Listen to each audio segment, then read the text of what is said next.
ആത്മീയ ഭോജ്യത്തിൽ ഇന്ന് നാം വിചിന്തനം ചെയ്യുന്നത് നമ്മുടെ ശരീരം ചെറുതാണെങ്കിലും മനസ്സ് വളർന്നതാണെങ്കിൽ അത് വളരെ മഹനീയമായ ഒരു കാര്യമാണ്.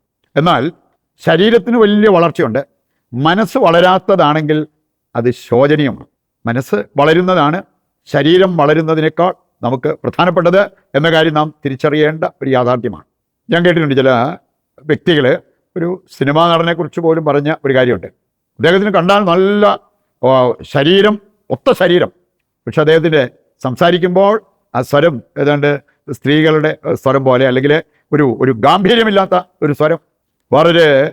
ഒരു ഭർത്താവ് സൂചിപ്പിച്ചൊരു കാര്യം, എൻ്റെ ഭാര്യ കാര്യം കാണാനൊക്കെ മടിക്കുക, പക്ഷെ അവൾ വാ തുറന്നാൽ പോയി. അവൾ വാ തുറന്നു കഴിഞ്ഞാൽ, സംസാരിക്കാൻ തുടങ്ങിക്കഴിഞ്ഞാൽ പിന്നെ ആർക്കും അവളുടെ സൗന്ദര്യം അപ്രീഷിയേറ്റ് ചെയ്യാനായിട്ട് അത് അംഗീകരിക്കാൻ പോലും പറ്റുന്ന വരില്ല. നമുക്കറിയാമല്ലോ, ചർമ്മകാന്തിയേക്കാളൊക്കെ വളരെ പ്രധാനപ്പെട്ട ചില കാര്യങ്ങളുണ്ട്. അത് ദാമ്പത്യ ജീവിതത്തിലാണേലും ക്രിസ്തീയ ജീവിതത്തിലാണേലും അതാണ് സ്വഭാവത്തിൻ്റെ സവിശേഷത. ഇനി നമുക്ക് ശരീരം വളരുന്നതിനേക്കാൾ മനസ്സ് വളർത്തിയെടുക്കാനായിട്ടുള്ള ആ ഒരു പ്രയത്നം നമ്മുടെ ഭാഗത്തു നിന്നും ഉണ്ടാകുന്നത് വളരെ നല്ലതാണ്. ഇതുമായി ബന്ധപ്പെടുത്തി ഏതാനും ചില കാര്യങ്ങൾ നമുക്ക് മനസ്സിലാക്കിയിരിക്കാം. ഒന്നാമതായിട്ട്, വളർന്ന മനസ്സിൻ്റെ നേട്ടം, വളരാത്ത മനസ്സ് വരുത്തുന്ന കോട്ടം, രണ്ടും നമ്മൾ തിരിച്ചറിയുന്നത് വളരെ നല്ലതാണ്. 2-3 വചനഭാഗങ്ങൾ എടുക്കുമ്പോൾ വളർന്ന മനസ്സ്, അതിൻ്റെ നേട്ടം വളരെ വലുതാണ് എന്ന് തിരിച്ചറിയാൻ പറ്റും. ഫിലിപ്പിയർ 2-ാം അധ്യായം 5-ാമത്തെ വചനം നമ്മെ പഠിപ്പിക്കുന്നൊരു കാര്യം, വളർന്ന മനസ്സ് യേശുവിൻ്റെ അതേ മനോഭാവം ധരിക്കും. ഇനി അങ്ങനെ ഒരു മനോഭാവത്തിലേക്ക് നമ്മുടെ ജീവിതത്തെ ഉയർത്തുക. യേശുവിനുണ്ടായിരുന്ന അതേ മനോഭാവം. ഏതായിരുന്നു ആ മനോഭാവം? മറ്റുള്ളവരെ തങ്ങളെക്കാൾ ശ്രേഷ്ഠരായി കരുതുന്ന യേശുവിൻ്റെ മനോഭാവം. ഈ മനോഭാവം ധരിക്കാൻ നമുക്ക് സാധിച്ചു കഴിഞ്ഞാൽ അത് നമ്മുടെ ജീവിതത്തിൽ വലിയ ഒരു നേട്ടമായിരിക്കും എന്നുള്ളത് നമ്മൾ തിരിച്ചറിയണം.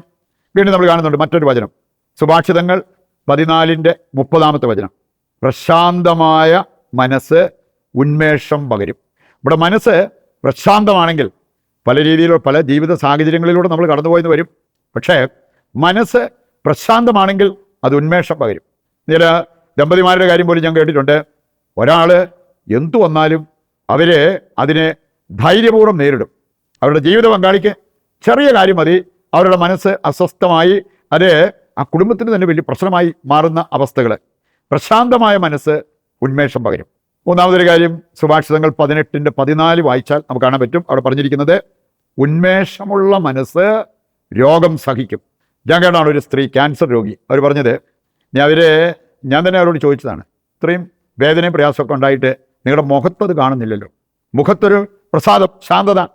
അവർ സൂചിപ്പിച്ച ഒരു കാര്യം ഇതാണ്, വേദനയൊക്കെ നന്നായിട്ടുണ്ട്, പക്ഷേ അതിൻ്റെ പേരിൽ ഞാൻ ഡൗൺ ആയാൽ എൻ്റെ ഭർത്താവ് ഡൗൺ ആവും, എൻ്റെ ഭർത്താവ് ഡൗൺ ആയാൽ എൻ്റെ കുടുംബം ഡൗൺ ആവും.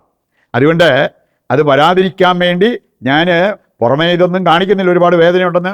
ഇവിടെ നോക്കി കർത്താവിൻ്റെ വചനം പറയുകയാണ്, ഉന്മേഷമുള്ള മനസ്സ്, ആത്മീയതയിലൂടെ നമുക്ക് ലഭിക്കാവുന്ന ആ ഒരു ഉന്മേഷം അതുണ്ടെങ്കിൽ രോഗം സഹിക്കും എന്നാണ് പറഞ്ഞിരിക്കുന്നത്. ഇത് വളർന്ന മനസ്സിൻ്റെ നേട്ടം. മനസ്സ് വളരാത്തതാണെങ്കിലോ, നമ്മുടെ ശരീരം എത്ര വലുതാണ്, കാണാൻ നല്ല ഗെറ്റപ്പ് ഉണ്ടെങ്കിൽ പോലും ശോചനീയമായിരിക്കും മനസ്സ് വളർന്നതല്ലെങ്കിൽ. 2-3 വചനങ്ങളിലൂടെ അത് നമുക്ക് മനസ്സിലാക്കാൻ പറ്റും. അസൂയയും വിഭാഗീയ ചിന്തയും ജനിപ്പിക്കുന്നത് വളരാത്ത മനസ്സാണ്. നമ്മൾ കാണുന്നുണ്ട് 1 സാമുവേൽ 18:6 മുതൽ വായിക്കുമ്പോൾ സാവൂളിന് സംഭവിച്ച ഒരു കാര്യം. മർക്കോസ് 9:38 മുതൽ, അതുപോലെ 10-ാം അധ്യായം 35 മുതൽ ചില വിഭാഗീയ ചിന്തകൾ, സ്ഥാനമാനക്കൊതി, ഇങ്ങനെയുള്ള കാര്യങ്ങളെല്ലാം അത് വളരാത്ത മനസ്സ് മൂലം സംഭവിച്ച കാര്യങ്ങളായിട്ട് അവിടെ നമുക്ക് കാണാൻ പറ്റും. മറ്റൊരു കാര്യം നമ്മൾ കാണുന്നുണ്ട്, ഈ കുടില മനസ്സ് വളരാത്ത മനസ്സാണ്. കുടില മനസ്സിന് സംഭവിക്കാവുന്ന ഒരു കാര്യം പറഞ്ഞിട്ടുണ്ട്, കുടില മാനസൻ ഒരിക്കലും ഐശ്വര്യം പ്രാപിക്കില്ല. ഐശ്വര്യം പ്രാപിക്കുന്നില്ലെങ്കിൽ നമ്മുടെയൊക്കെ ജീവിതം എങ്ങനെയിരിക്കും? ഐശ്വര്യപ്രദമായ ഒരു ക്രിസ്തീയ ജീവിതം, അതാണ് നമുക്ക് വേണ്ടത്. സുഭാഷിതങ്ങൾ 17:20 വായിക്കുമ്പോഴാണ് കുടിലമാനസൻ ഒരിക്കലും ഐശ്വര്യം പ്രാപിക്കില്ല എന്ന് വചനത്തിൽ നമ്മൾ കാണുന്നത്. മൂന്നാമതൊരു കാര്യം, ജ്ഞാനം 17:15 വായിക്കുമ്പോഴാണ് നമ്മൾ കാണുക. അവിടെ പറഞ്ഞിരിക്കുന്നത്, തകർന്ന മനസ്സിനെ ഭയം ഗ്രസിക്കും. ഇന്ന് രാവെന്നോ പകലൊന്നോ ഇല്ലാതെ ഭയത്തിൽ കഴിയുന്ന വ്യക്തികളുണ്ട്. ഒരുപക്ഷെ തകർന്ന മനസ്സ്, ഏതെങ്കിലും കാരണത്താൽ തകർന്നു പോയ മനസ്സ് വളർന്ന മനസ്സായിരുന്നെങ്കിൽ ഈ തകർച്ച ഉണ്ടാകില്ലായിരുന്നു എന്നുള്ളത് നാം തിരിച്ചറിയേണ്ട ഒരു യാഥാർത്ഥ്യമാണ്. നമുക്ക് ഏതാനും ചില കാര്യങ്ങൾ വചന വെളിച്ചത്തിൽ ഈ വിഷയവുമായി ബന്ധപ്പെട്ട ചില പ്രധാനപ്പെട്ട കാര്യങ്ങൾ മനസ്സിലാക്കിയിരിക്കാം. മനസ്സ് വളരുന്നതാണ് പല പ്രശ്നങ്ങൾക്കും പരിഹാരം. ഇവിടെ നമ്മുടെ ശരീരത്തിൻ്റെ ഷേപ്പും ചർമ്മകാന്തിയും അങ്ങനെയുള്ള കാര്യങ്ങളൊക്കെ നോക്കുന്നതിനേക്കാൾ, വിദ്യാഭ്യാസം വർദ്ധിപ്പിക്കുന്നതിനേക്കാൾ ഒക്കെ പ്രധാനപ്പെട്ട ഒരു കാര്യമാണ് നമ്മുടെ മനസ്സ് വളർത്തിയെടുക്കുക. ആരോഗ്യമുള്ള മനസ്സിൻ്റെ ഉടമയായിട്ട് നാം മാറുക എന്നുള്ള ആ ഒരു കാര്യം. ഒന്ന്, കൊതി മാറണമെങ്കിൽ മനസ്സ് വളരണം. നമ്മൾ എന്തുമാത്രം ഭക്ഷിച്ചിട്ടുണ്ടെന്ന് പറഞ്ഞാലും കൊതി മാറണമെന്നില്ല. ചിലർക്ക് തിന്നുന്തോറും കൊതി കൂടിക്കൊണ്ടിരിക്കുക. കൊതി മാറണമെങ്കിൽ നമ്മുടെ മനസ്സ് വളരണം. അങ്ങനെ മനസ്സ് വളർന്നു കഴിഞ്ഞാൽ ആവശ്യത്തിന് ഭക്ഷണം കഴിച്ചിട്ട് അവിടെ നിർത്താൻ പറ്റും.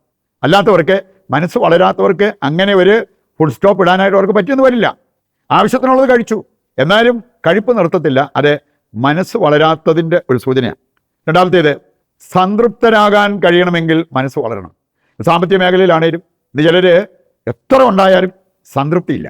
സംതൃപ്തി വരണമെങ്കിൽ മനസ്സ് വളരണം. സാമ്പത്തികം വളർന്നാൽ പോരാ. അതായത് 1 തീമോത്തി 6-ാം അധ്യായത്തിൻ്റെ 6 മുതൽ മുമ്പോട്ട് വായിച്ചു കഴിഞ്ഞാൽ ഈ ഒരു യാഥാർത്ഥ്യം നമുക്ക് അവിടെ മനസ്സിലാക്കാൻ പറ്റും. മൂന്നാമത്തെ കാര്യം, സ്നേഹിക്കാൻ കഴിയണമെങ്കിൽ, അത് ദൈവം കൽപ്പിച്ചതുപോലെ സ്നേഹിക്കാൻ പറ്റണമെങ്കിൽ നമ്മുടെ മനസ്സ് വളരണം. വളരാത്ത ഒരു മനസ്സുകൊണ്ട് നമുക്ക് ദൈവം ആവശ്യപ്പെട്ടതുപോലെ സ്നേഹിക്കാൻ പറ്റില്ല. വേണമെങ്കിൽ എന്നെ സ്നേഹിച്ചവരെ ഞാൻ തിരിച്ചൊന്ന് സ്നേഹിച്ചേക്കാം, എന്നെ പൊക്കി പറഞ്ഞവരെ ഞാനും ഒന്ന് പൊക്കി പറഞ്ഞേക്കാം. അതിനൊന്നും വളർന്ന മനസ്സ് വേണമെന്നില്ല, വളർന്ന സ്നേഹം വേണമെന്നില്ല. പക്ഷേ കർത്താവിൻ്റെ വചനം പഠിപ്പിക്കുന്ന ചില കാര്യങ്ങൾ മത്തായി 5:43 മുതൽ വായിക്കുമ്പോൾ അവിടെ പറഞ്ഞിരിക്കുന്നത് എന്താ? നിന്നെ സ്നേഹിക്കുന്നവരെ തിരിച്ച് സ്നേഹിക്കുന്നതിൽ എന്ത് കാര്യം? ചുക്കക്കാരും ഭാവികളും ചെയ്യുന്ന. പക്ഷേ നീ ലക്ഷ്യം വെക്കേണ്ടത്, നിന്നെ ദ്രോഹിച്ചവർക്ക് വേണ്ടി പോലും നീ പ്രാർത്ഥിക്കണം, നിന്റെ ശത്രുക്കളെ പോലും നീ സ്നേഹിക്കണം. ഇത് മനസ്സ് വളരാത്തവർക്ക് ചെയ്യാൻ പറ്റത്തില്ല. അതുകൊണ്ടാണ് മത്തായി 5:48 വചനം അധ്യായം അവസാനിക്കുന്ന ഇങ്ങനെ പറഞ്ഞാണ്, സ്വർഗസ്ഥനായ പിതാവ് പരിപൂർണനായിരിക്കുന്നത് പോലെ നിങ്ങളും പരിപൂർണരാവുക. ഈ വളർച്ച, ആത്മീയ വളർച്ച നമ്മുടെ മനസ്സ് വളരാൻ നമ്മെ സഹായിക്കും. മറ്റൊന്ന്, ക്ഷമിക്കാൻ നമുക്ക് സാധിക്കണമെങ്കിൽ മനസ്സ് വളരണം. വളരാത്ത മനസ്സുകൊണ്ട് നമുക്ക് നമ്മളെ ദ്രോഹിച്ച വ്യക്തികളോട് ക്ഷമിക്കാൻ പറ്റില്ല. ചെറിയ ചെറിയ കാര്യത്തിന് പോലും പക, വാശി, വൈരാഗ്യം ഇതെല്ലാം വെച്ച് പുലർത്തുന്ന വ്യക്തികളെ നമ്മൾ കണ്ടെന്ന് വരും. ഇനി അത് വരാതിരിക്കണമെങ്കിൽ നമ്മുടെ മനസ്സിനെ വളർത്തിയെടുക്കണം. അപ്പോസ്തല പ്രവർത്തനം 7:60 നമ്മൾ കാണുന്നത്, തന്നെ കല്ലെറിഞ്ഞ വ്യക്തികളോട് ക്ഷമിക്കുന്ന സ്തേഫാനോസ്. അവൻ്റെ മനസ്സ് അതുപോലെ വളർന്നതുകൊണ്ടാണ് ആ ഒരു കാര്യം ചെയ്യാൻ സ്തേഫാനോസിന് കഴിഞ്ഞത്.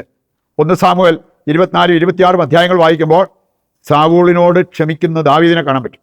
ദാവീദിനെ കൊല്ലാൻ അവസരം നോക്കി നടന്നവനാണ് സാവൂൾ, പക്ഷേ അവനോട് ക്ഷമിക്കുന്ന ദാവീദിനെ കാണാൻ പറ്റും. അതുപോലെ മനസ്സ് വളർന്നാലേ ഇങ്ങനെയുള്ള കാര്യങ്ങൾ ചെയ്യാൻ പറ്റും. അവസാനമായിട്ട്, കൽപ്പനകൾ പാലിക്കാൻ സാധിക്കണമെങ്കിൽ മനസ്സ് വളരണം. ശരിയായ ഒരു മനസ്സിൻ്റെ ഉടമയല്ലെങ്കിൽ നമുക്ക് കൽപ്പനകൾ പാലിക്കാൻ പറ്റില്ല. പ്രഭാഷകൻ 15:15 മനസ്സ് വെച്ചാൽ നിനക്ക് കൽപ്പനകൾ പാലിക്കാൻ പറ്റും. വിശ്വസ്തതാപൂർവ്വം ജീവിക്കണമോ വേണ്ടയോ എന്നുള്ളത് നിന്റെ തീരുമാനം. മനസ്സ് വളർന്നവർക്കാണ് കൽപ്പനകൾ പാലിക്കാൻ പറ്റുക. ദൈവത്തെ സ്നേഹിക്കുന്നവർക്കാണ് കൽപ്പനകൾ പാലിക്കാൻ പറ്റുക. യോഹന്നാൻ 14:15 നമ്മൾ കാണുന്നത് ആ ഒരു കാര്യമാണ്. ഈ ഒരു യാഥാർത്ഥ്യം മനസ്സിലാക്കിക്കൊണ്ട് നമ്മുടെ ശരീരത്തിൻ്റെ വളർച്ചയേക്കാൾ വളർന്ന ഒരു മനസ്സ് നമുക്കുണ്ടാകാൻ ആഗ്രഹിച്ച് അതിനായിട്ട് പ്രതിഷ്ഠാ ജപത്തിൽ പങ്കുചേർന്ന് പ്രാർത്ഥിക്കാം. ഇന്നിൻ്റെ എല്ലാ പ്രാർത്ഥനാ നിയോഗങ്ങളും നിശബ്ദതയിൽ ദൈവകരങ്ങളിൽ ഏൽപ്പിക്കാം. കർത്താവ് നമ്മുടെ എല്ലാ ആവശ്യങ്ങളും നിറവേറ്റി നമ്മെ അനുഗ്രഹിക്കും എന്നുള്ള ആ ഒരു ശുഭാപ്തി വിശ്വാസത്തോടെ ദൈവത്തെ സ്തുതിച്ചുകൊണ്ട് ദിവ്യകാരുണ്യത്തിൻ്റെ ആശീർവാദം നമുക്ക് സ്വീകരിക്കാം. യേശുവേ നന്ദി, ഹല്ലേലൂയ. കർത്താവേ, ഞങ്ങളുടെ എല്ലാ പ്രാർത്ഥനാ നിയോഗങ്ങളും അവിടുന്ന് സ്വീകരിക്കണമേ. ഞങ്ങൾക്ക് നന്മയാകുന്നത് നൽകി അനുഗ്രഹിക്കുവാൻ തിരുവുള്ളമാകണമേ. യേശുവേ നന്ദി, യേശുവേ സ്തുതി.